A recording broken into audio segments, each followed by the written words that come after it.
2020 has been a year unlike any other, filled with amazing, wonderful things and horrible things. For example, we learned this year that my wife can pull off a slick haircut. And we learned that my beard looks way more impressive in a mask than without one. We also learned this year that they started making t-shirts smaller. But the one thing I already knew, but the rest of the world seemed to learn, was that solo games are amazing. Here are my top 10 solo games from 2020. Now, before we get into the top 10, let me give you an idea of how I ranked them and what my thought process was. So after compiling the list of games I played this calendar year, I threw them into the PubMeeple ranking engine.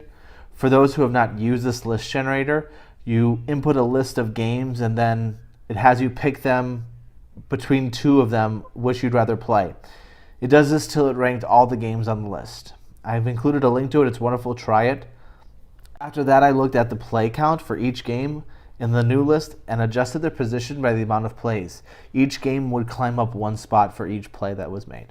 So there you have it. I'm going to go over the best and worst parts of my top 10 games of 2020.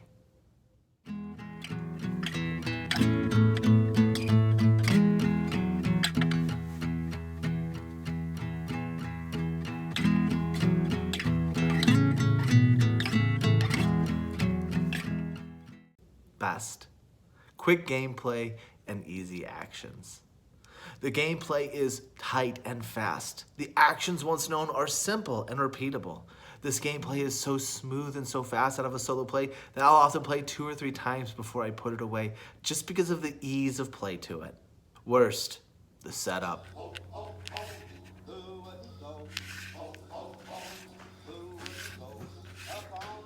Best.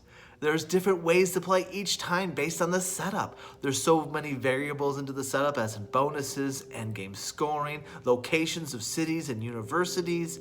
It is just so robust in its setup that each game can feel a little different.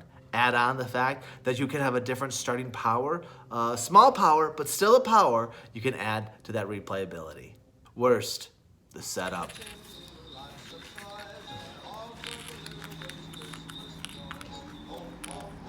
Best. The action building. I love the fact that your actions get powerful and more powerful and more powerful. You can become more specialized as the game goes on, leading to bigger and bolder things. However, it's easy to get lost in making your actions too powerful and wasting some of your time. And in this small, quick game, there's no time to waste. Worst, the setup.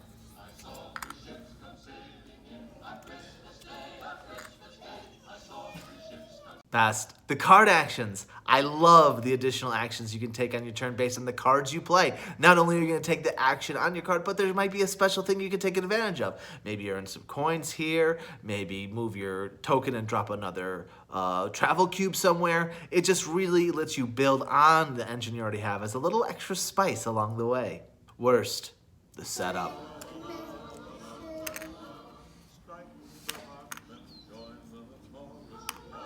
Best. Route and destination planning. You've got 2 boards that you can plan routes for. That's phenomenal. I love mapping out where I want to go, where I need to be, where are the sites I need to see, what are the technologies I want to unlock. There's just so much to look at and plan in this game, and as a solo gamer, you can sit there and plan to your heart's content. Newton is my number 10 board game of 2020.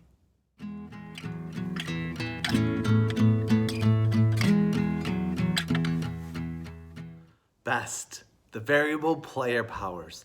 Man, oh man, this game, these player powers, they feel really special. They really break the rule in some way that really gives you an advantage, and you really want to try to take advantage of that and use it as much as you can within the game. I like to pair that with the round's events to really drive my decisions and what I do with my dice. I have an overarching plan, of course, but I definitely want to take advantage of all the extra things and bonuses this game gives, and these player powers are just phenomenal bonuses. Worst, fitting my big hand into the custom insert to get the amazing components out of the box. It just doesn't go very well for me, and it usually is a painstaking process, so I don't know if it's the box or my hands. Best. Oh, upgrading those player boards just feels so satisfying. Not only are you increasing your victory points, but you're also getting some sort of bonus or new ability along the way, making your farms more efficient, doing things you couldn't do before. It's just such an amazing addition to the gameplay, and you feel so powerful from doing it. Worst. I feel in the solo play, the negotiation board benefits and the headquarters kind of lose the power that they might hold within the game, and there's not a really rebalancing of it. So it feels like something I miss out when I play solo, but that's a small problem for me. Best. The harvest phase. Every time we get to the harvest phase and I'm trying to get my one area to the goods and resources that I want to start harvesting continually, I always just think back to the fun of Catan and looking at the hexing, seeing what you'd get from it, and at that time when it produces, just collecting all those wonderful goods as if you just some wonderful windfall befell you, and now you have all these amazing things to use at your disposal. It just really draws back to that nostalgia, and I really love how the world is so diverse, and depending on your strategy is where you're gonna move your harvester for that turn. It's for that game. It's really wonderfully done. Worst. The piles of ships and farms are a little thick for solo play, so there might be some that are buried in there and you never get a chance to get to, and it can be a little frustrating if you're continually looking for a specific type of ship or farm and you just can't get to it because it's not cycling through. Best. I absolutely love the small mechanic on the negotiation board of the benefit and the setback. It really tugs at your decisions, especially the setbacks when you're going to have to make sure you have enough of something to lose, or you're okay with going closer to the center on the harvest board. You're going to have to plan for that setback, and it does take a moment. And in this game, there's not a lot of extra moments, but you definitely have to have that breathing room to deal with them. And those benefits can really come in really huge in moments, and I just really love that little added tension on the negotiation boards. Worst, having to hear people say anything other than this game be the best thing the Shem Phillips group has done. Those people are dead wrong. Just play this game and you will see. It is so wonderful. Best, there are just multiple ways to score points and play the game. The variable player powers, the event cards, the cards that you draw in your hand, whether you want to be a harvester or you want to be a negotiator. There are just so many different choices you can make, and it all just comes together in such a wonderful way that no matter which way you choose, you're going to have fun trying to explore that scoring option. Best, the feelings I get when I look at this fish lady. Best, the AI opponent. It is smooth, it is easy, it has diverse difficulty levels, it blocks spaces, it upgrades itself, it moves as a harvester, all just from the draw of 2 cards. It is so wonderfully done. I couldn't say more good things about this Automa. Circadian's First Light is my number 9 game of 2020.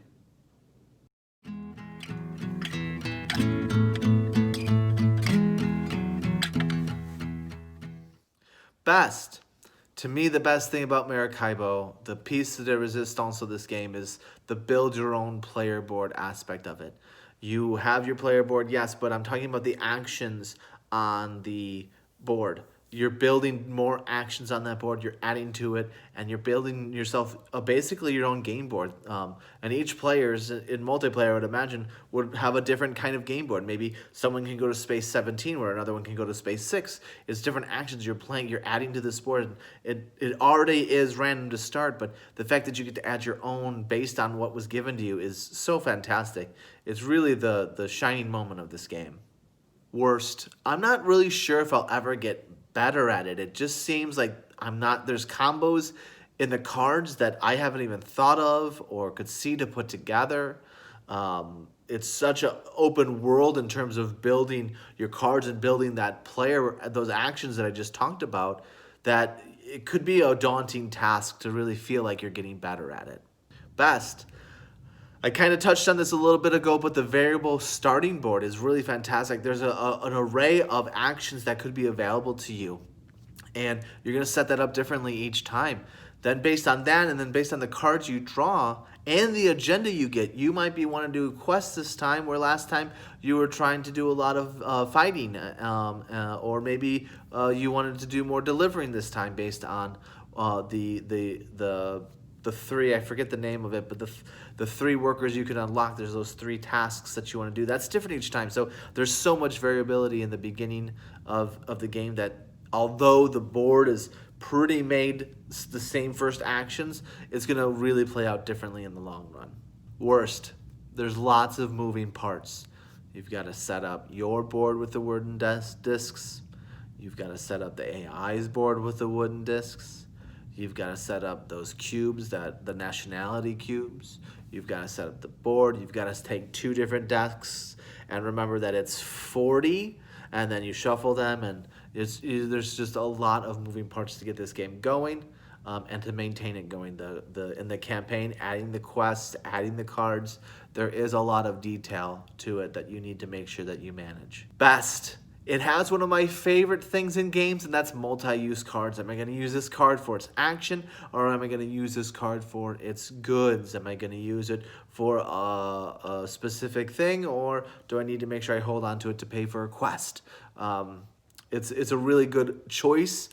Each game you're looking at transferring to make the most of the cards you have. I really like the ability to have this, but I really need to stop at that location and have that resource. I don't have another one. I really like that. Worst. 6 plays in, and I'm still having to check the rules, like the homebound rules. I'm still having to check the battle, like move a cube, get the reward shown on the picture, and then decrease or increase based on if you move somebody else's cube. There's still a lot of rules that I'm trying to iron out. Best. I absolutely love the upgrades and the abilities that you can unlock on your player power. Being able to draw or hold 6 cards, or be able to draw from the display for free, having more actions at different levels of movement. It just really gives you the flexibility you want in a game, especially when you're building actions and kind of going after your own victory points that you're making based on the cards you've played and the agenda that you have going into that game. It really adds to your ability to really focus and be specialized on what you want to do. I absolutely love that mechanic in other games where you're unlocking stuff on your playboard and becoming stronger, and this game does it really, really well. Best, the AI is simple, it's not over dramatic, it will push the pace of the game and push its own scoring up. So you have to really be mindful of it, and you have to deal with it. It's not just there.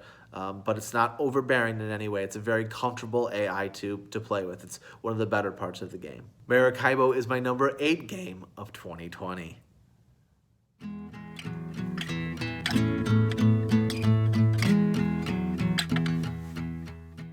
Best, the turn order deck. I really like the dramatic impact this mechanic has on the game. Drawing the order from the deck of cards really can swing things one way or another. They can get you really excited that you're going to get 2 turns in a row when you survive the nemesis, or maybe that you have this pressure of, oh my gosh, it's going to be the nemesis for the next 2. I really hope I survive. It really is swinging. It really adds a lot of tension in each play. Worst. Sometimes the deck order mechanic is something I punt on. It's just one extra thing to think about, and I'm not really good at planning that many cards ahead, and I usually don't see much of a benefit of putting 1 gem here and then a spark and then another gem. That's not something that I see. So whatever the designer wanted to achieve with that mechanic, it's lost on me, and not that it takes away from my experience from it. It's just something that I feel like I'm inadequate. Best. I sure am a fan of variable player powers, and Aeon's that has that in spades. Not only do the characters have their own individual charge powers and individual starting card that they have in their deck, but you can also play with the synergy of the mages if you really want to play 2-handed, which isn't much of a chore. I still like to play solo 1 mage every now and again, but the 2 mage has its benefits, and that synergy of the mages and the way they work together team is one of the best parts of it. And that draw deck, that player turn order deck, just gets better with 2 players and a nemesis. That drama just increases as well. Worst. At times, it can feel like it's a pursuit in futility. You're not going to make it. You're holding on by a thread. Do I really keep going? Do I reset this up? Do I do the same old song and dance again and again and again? Best. There is such an array of baddies in this game, and the baddies play so differently that you need to have different strategies and build your deck differently. They're not overly hard to manage or anything like that. There's just such a wonderful array of baddies, and they all are so wonderfully drawn and illustrated and beautiful to look at, and at the same time so difficult to defeat. Worst, having to figure out if I should log plays as just as Aeon's Endgame or divvy them up between the expansions. There's so many expansions, I don't know how to log them. I guess Legacy would be its own, but like War Eternal, is that just Aeon's End and more scenarios? I'm logging them. I don't know. It's just such a mind effort. Best. Oh, this is some of the best upgraded bits. The 10-sided die for health, the gems for charges and power. It just was a wonderful choice. Even the upgraded breach cards that went from card to card stock was a wonderful upgrade as well. Best. I really love the way this game handles engagement for minions, results of events and powers and such like that. You don't have to worry about engagement checks or locations or most or least kind of stat. It is just so easy to engage those minions and know who they're damaging and what's going on and who you want to damage. It really takes away some more fiddliness and maintenance, and you get to go to the core of it, which is just trying to figure out how you're going to win the game. Aeon's End is my number 7 game of 2020.